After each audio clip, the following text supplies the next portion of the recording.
I'm Professor Jin Marley and I'm the Medical Director of the Mood Disorders Unit at Ramsay Clinic. And today I'm going to be talking to you about bipolar disorders.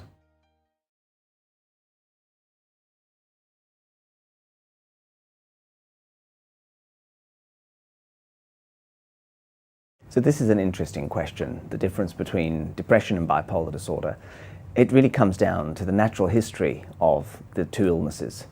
Depression usually precedes manic episodes in the context of bipolar disorder, and typically bipolar disorder starts with depressive episodes. And this is a problem clinically because it means when people present with depression, which is the usual presentation, the common presentation, we never really know whether they're going to go on in later life to develop manic episodes and then get reclassified as bipolar disorder. And as you'll see, in terms of classifying bipolar illness and major depressive illness, one of the key problems is that we take a cross-sectional view. We're looking at the person in the here and now, whereas the illnesses are defined longitudinally. And so the primacy of whether you get depression or whether you get bipolar disorder really also depends on when you're actually assessed and by whom.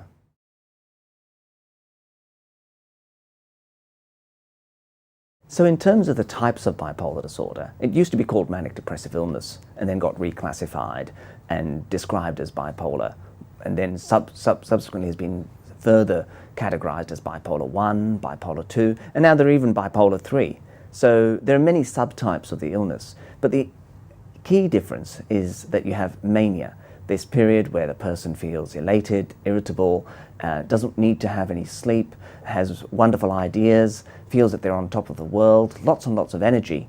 And this is sustained for many, many days. And this differentiates the presentation from the typical depressive episodes.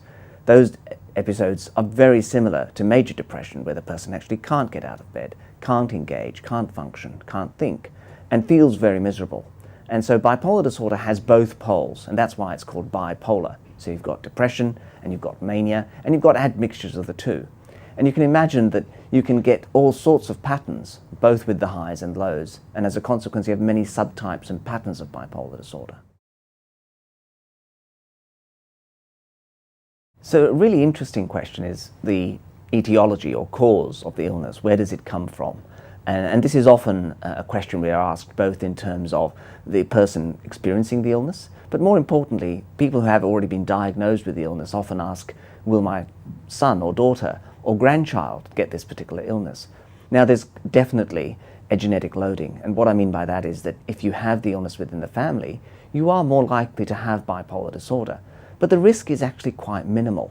It's not that significant. Not all people with bipolar disorder having children will have children with depression or bipolar disorder. And indeed, many patients who are diagnosed with bipolar disorder don't have anyone in their family with a mood disorder of any kind.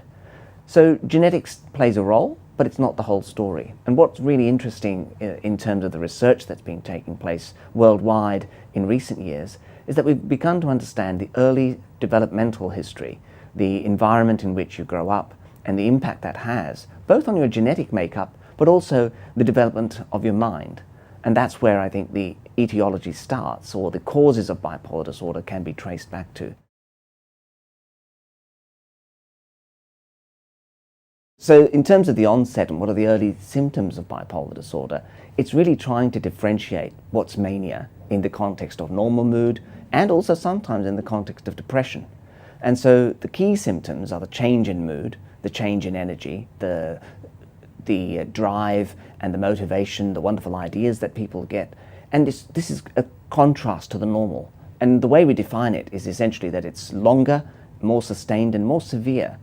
But most importantly, it affects functioning. The person isn't actually productive, isn't able to do the things that they normally would be expected to do. And this is difficult because the onset of the illness is typically in that late teenage period or early adulthood, when actually the brain is still developing, there's emotional development, cognitive development, and that's the time we build our social links and we start work or we go into education. So there's many changes afoot, and trying to differentiate or identify what the early symptoms are from what you describe as the normal vicissitudes of mood actually is quite difficult.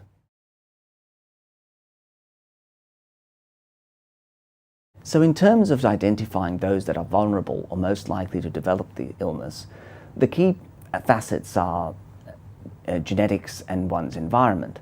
But we also know that people sometimes have habits which can impact the presentation of the illness. So for instance, substance misuse often overlaps, and there's a very significant comorbidity also with anxiety disorders. So these are indicators that you might be developing or at a greater risk of developing bipolar disorder. But there's no one risk factor or one indicator that definitely leads into bipolar disorder.